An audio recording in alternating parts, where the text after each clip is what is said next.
Bom, continuando a nossa explicação do trabalho interdisciplinar do sexto termo de administração empresarial da UDESC, ESAG-UDESC. Nós vamos explicar o caso do exercício 12 da lista de exercícios de finanças corporativas, que é esse exercício aqui. Ela está lá na página 20. Então, o caso que serve por paradigma para o modelo de negócio, o trabalho integrador. Então, nós temos, né, é recomendável usar uma planilha eletrônica, deseja-se fazer um investimento num terreno de 10 mil metros quadrados, em Governador Celso Ramos, de frente para o mar. Você foi contratado para escolher entre duas alternativas.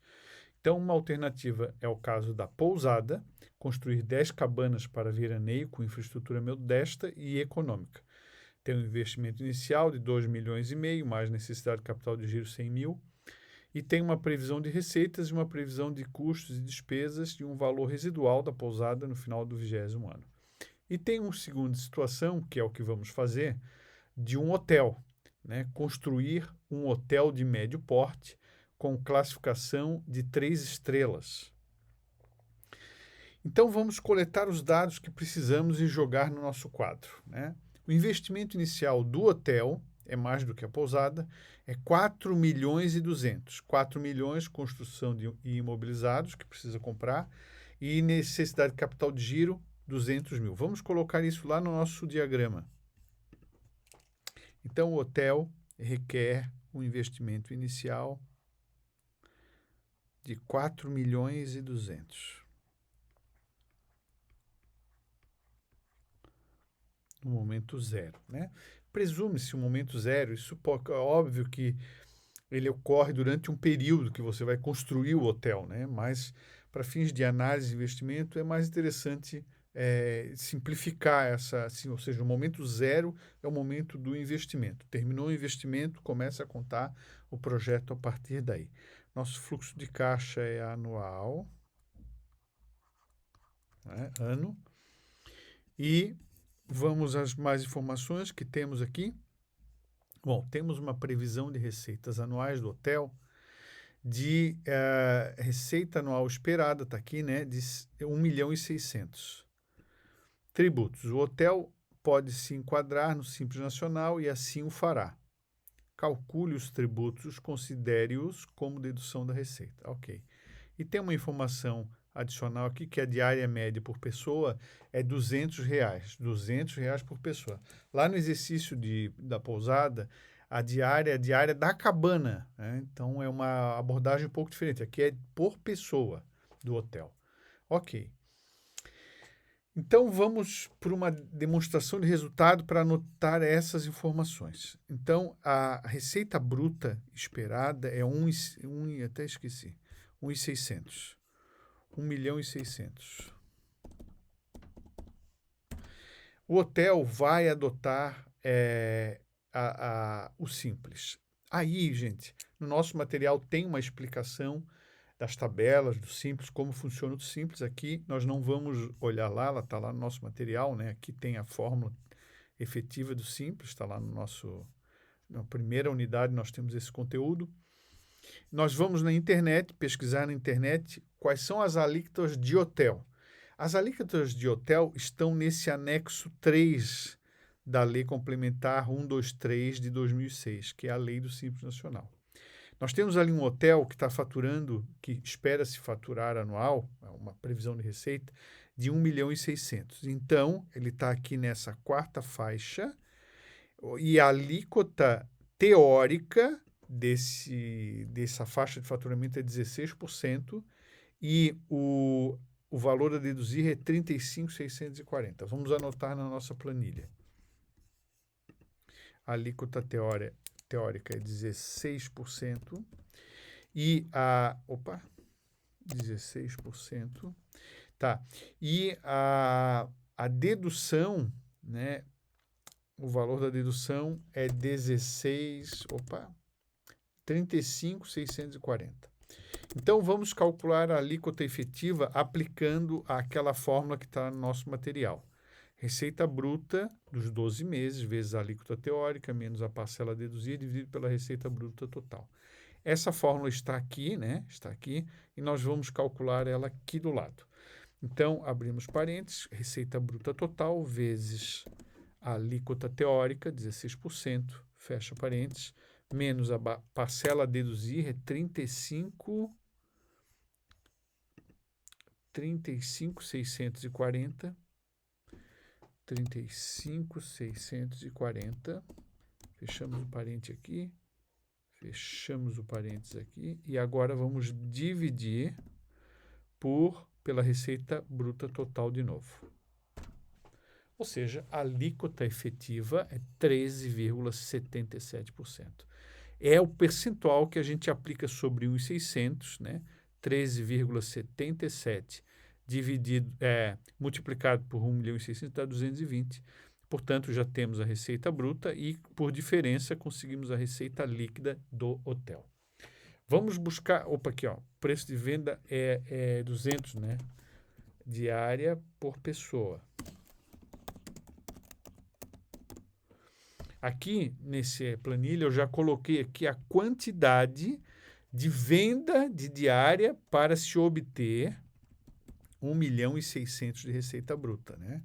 Essa quantidade são 8.000 diárias por ano, tá aí, diárias por ano, né? 8.000 diárias por ano. E aqui também, porque eu vou precisar para calcular o ponto de equilíbrio do hotel, o preço de venda líquido do tributo. Então, eu peguei os 200 e diminuí 13,77, né? 200 vezes 13,77, diminui 200 do 13,77 ali, aquele resultado. Vamos ver os custos e despesas fixas. Previsão de custos e despesas anuais. Os custos e despesas fixas, IPTU, taxas, manutenção preventiva, salários fixos, depreciações, etc., do hotel são estimados em 400 mil. Vamos anotar. 400 mil. E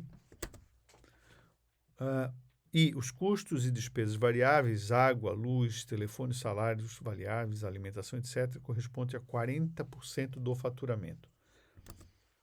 40% do faturamento. Vou pegar o valor da receita bruta e multiplicar por 0,4 ou 40%, a 640. Então, se eu diminuir a receita líquida desses custos e despesas fixas e variáveis, eu chego ao lucro antes de juros, lucro operacional, antes do imposto de renda, lá aí, né? Ok, 339. Aí, na DRE, teria o imposto de renda e a contribuição social sobre o lucro líquido. Mas o hotel vai optar pelo simples. Então, não tem cálculo do imposto de renda e contribuição social sobre o lucro líquido. Porque dentre os tributos do simples, ali nós temos o quê? Está até no nosso material. O que está contido nos tributos do simples? Imposto de renda pessoa jurídica, contribuição social sobre o lucro líquido, contribuição patronal previdenciária, PIS, COFINS e, no caso do hotel, ISS, né? No caso do hotel é ISS. Ok. Então, não temos mais nada, não tem o lucro depois, participações não foi dito nada. O lucro líquido, então, é 339.640. Bom, um comentário. Sempre que o modelo de negócio que você estiver propondo, que a equipe estiver propondo, conseguir se enquadrar no Simples Nacional é preferível. Não só porque é mais fácil calcular, mas porque há um benefício fiscal no Simples. O Simples é um programa para incluir empresas informais, para fomentar a geração de emprego, etc., né? Mas você também pode fazer todo esse cálculo com base no lucro real, daí você tem que resgatar, caso não se encontre no Simples, né, e resgatar as regras lá do lucro real, né, como o professor explicou no início da disciplina. O que mais temos aqui? Temos aqui a seguinte: as depreciações inseridas nos custos fixos correspondem a 200 mil por ano. Então, pessoal, as depreciações correspondem a 200 mil por ano e, portanto, para nós chegarmos ao fluxo de caixa operacional relevante, é necessário somar as depreciações. Ou seja, o fluxo de caixa anual relevante é 539.640. Vamos anotar no nosso diagrama.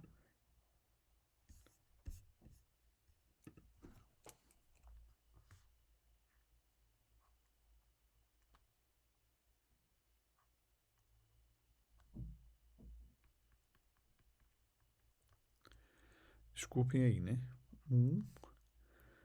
19 porque eu já li em cima, tá? 640. 640 mil de fluxo anual. A última linha lá do enunciado diz o seguinte: valor residual do hotel. Ao final de 20 anos, espera-se que seja possível vender a estrutura existente por 140% do valor investido. Vamos lá, então, anotar isso. Primeiro, vamos calcular os 140% do valor investido, né? O valor residual é 140%, ou seja, 1,4 vezes o valor investido, que agora eu esqueci. 4.200. 4.200. 4.200.000, tá certo? O valor do fluxo, né? Valor do fluxo de caixa, no ano 20 vai ser esse valor residual mais o fluxo de caixa do ano, aqui fluxo de caixa relevante, tá bom? 6.419.640. Vamos lá. Então, no último ano,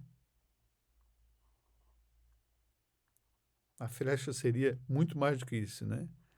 6.419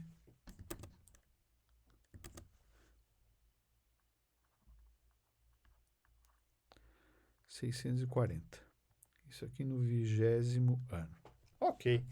Já temos o diagrama de fluxo de caixa colocado aí para a gente poder fazer as próximas fases do processo de análise de investimento, que é calcular o tempo de retorno, payback, TIR e VPL.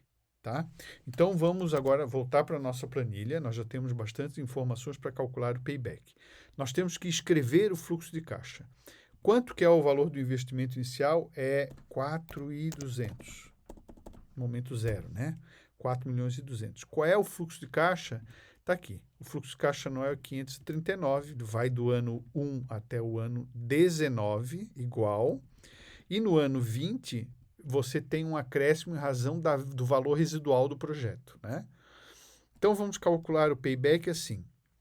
O primeiro ano é 4.200. O segundo ano, já quando termina o primeiro ano, você já tem... Vamos pegar isso aqui negativo, né? Você já tem um saldo que é só de 3.660. No final do segundo ano, você tem 3.120, e assim você vai calculando até o momento em que esse projeto oferece retorno. Vamos ver aqui. Ou seja, já no 7º ano, o fluxo de caixa do ano 7 é maior do que o saldo a bater. Então, o payback se dá no ano imediatamente anterior. Deixa eu ver se é isso mesmo.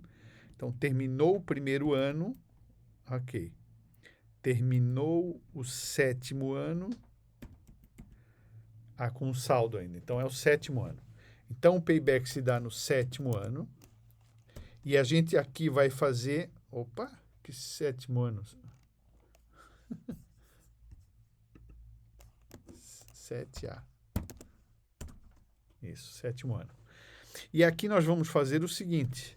Vamos pegar esse 420, 420 que é o saldo, e vamos dividir pelo fluxo do ano, que é 539. Dá 0,78 anos, que isso é... Vamos pegar esse cara e vamos multiplicar por 12 meses. Isso é 9 meses, né?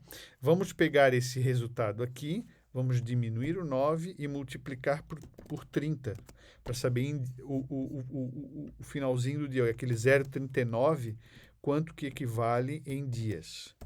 Dá 12 dias, né? Então, tá aí, né? Dias, aqui é mês. Então, o que nós temos? 7 anos, 9 meses e 12 dias, né? No final a gente arredonda para cima. Então, payback, 7 anos, meu Deus, esqueci, 9 meses e 12 dias. Tá aí, 12 dias. Um retorno razoável. Vamos ver agora, vamos calcular a taxa interna de retorno e vamos calcular, vou mudar a cor aqui, o valor presente líquido em função de uma taxa de desconto. Essa taxa de desconto, vamos usar 6% como se fosse a taxa Selic sem inflação ou a taxa da poupança, a taxa de desconto. Essa taxa de desconto é o custo de capital da empresa. Neste momento, a gente não está abordando a questão do custo, nós vamos estudar o custo na unidade final. No trabalho, você pode ou deve considerar as fontes, o custo das fontes de financiamento do projeto para estimar esse IEI. Então, quanto custa o dinheiro dos sócios, dos terceiros que vão ser empregados no projeto? Aí você considera esse custo nesse IEI. Agora estamos usando 6%, vamos considerar que isso é o valor da poupança ou uma taxa Selic sem inflação, né, na nossa atual realidade, né? Então, vamos lá calcular a taxa interna de retorno. Taxa interna de retorno, na verdade, já está calculado, né? Mas eu vou apagar aqui para fazer com vocês, né? Como é que a gente calcula a taxa interna de retorno? A gente chama ela TIR, aí ela pede para dar os valores e a gente vai desde o fluxo de caixa inicial negativo até o último fluxo de caixa, o 20º. Fecha parênteses e já está lá o resultado. A taxa interna de retorno é 13,3%. Vamos colocar aqui, então,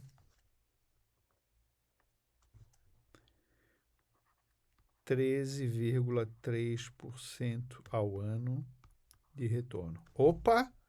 Projeto viável, porque o custo capital é 6 e a taxa de retorno, taxa interna de retorno do projeto é 13,3. Obviamente que o valor presente líquido terá que ser positivo. Vamos calcular. Valor presente líquido, então, VPL. O que nós vamos usar? A taxa. A taxa está ali, 6%. O professor vai escrever assim. Ponto e vírgula. Todos os valores de 1 até 20. Todos os valores de 1 até 20. Fecha. E depois a gente diminui na fórmula do investimento inicial. 3.823.040,08. Será que a gente consegue colocar lá? Acho que não. Não, eu prefiro não arriscar. 3.823.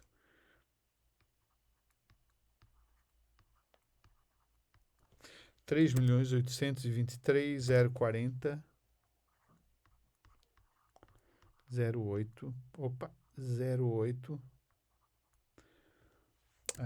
Arruma, faz direito. 0,08. Né? Ou seja, viável do ponto de vista financeiro. Certo? Certo. Acabou? Não acabou. Nós precisamos ainda calcular o ponto de equilíbrio do hotel. Vamos aplicar, então, a fórmula do ponto de equilíbrio. Nós mostramos para vocês o ponto de equilíbrio pode ser calculado da seguinte forma. Vamos usar quadro aqui para mostrar. Vai ficar um pouquinho apertado aqui. O ponto de equilíbrio financeiro é calculado assim. Nós usamos o custos e despesas fixas diminuídos das depreciações e dividimos pelo preço de venda líquido. O L ficou meio esquisito, né? Menos o custos e despesas variáveis por unidade, tá certo? Então, vamos jogar o resultado aqui, mas calcular lá no Excel. Então, para a gente chegar no ponto de equilíbrio financeiro, vamos apagar aqui, nós vamos escrever a fórmula aqui, igual. O que começamos como? Custos e despesas fixas, pegamos aqui 400 mil, menos depreciações. Depreciações estão aqui, 200 mil.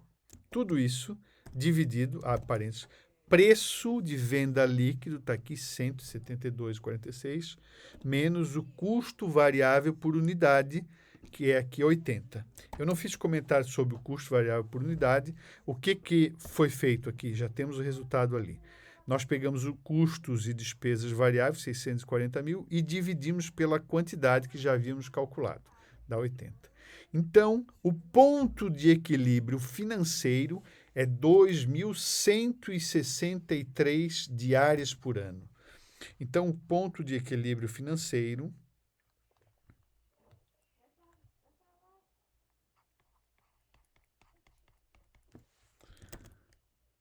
R$ 2.164, né, diárias ano.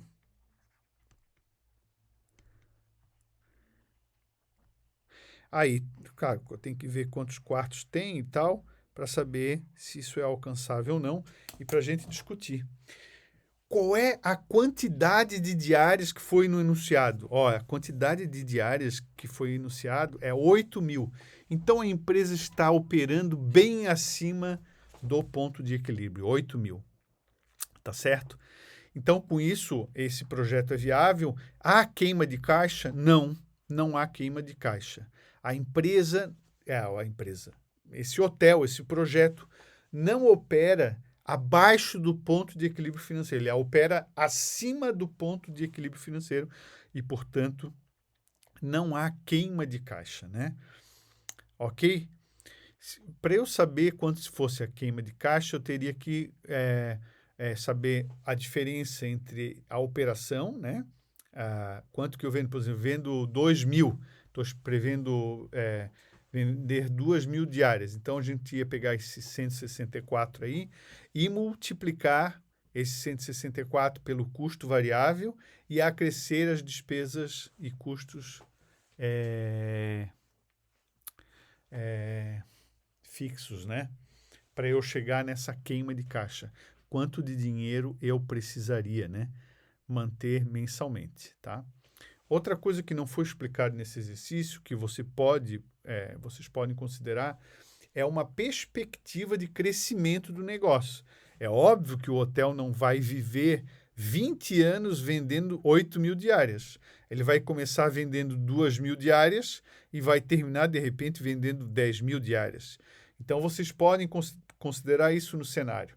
2 mil diárias nos 2, 3 primeiros anos, depois aumenta para 5 mil diárias, depois para 10 mil diárias.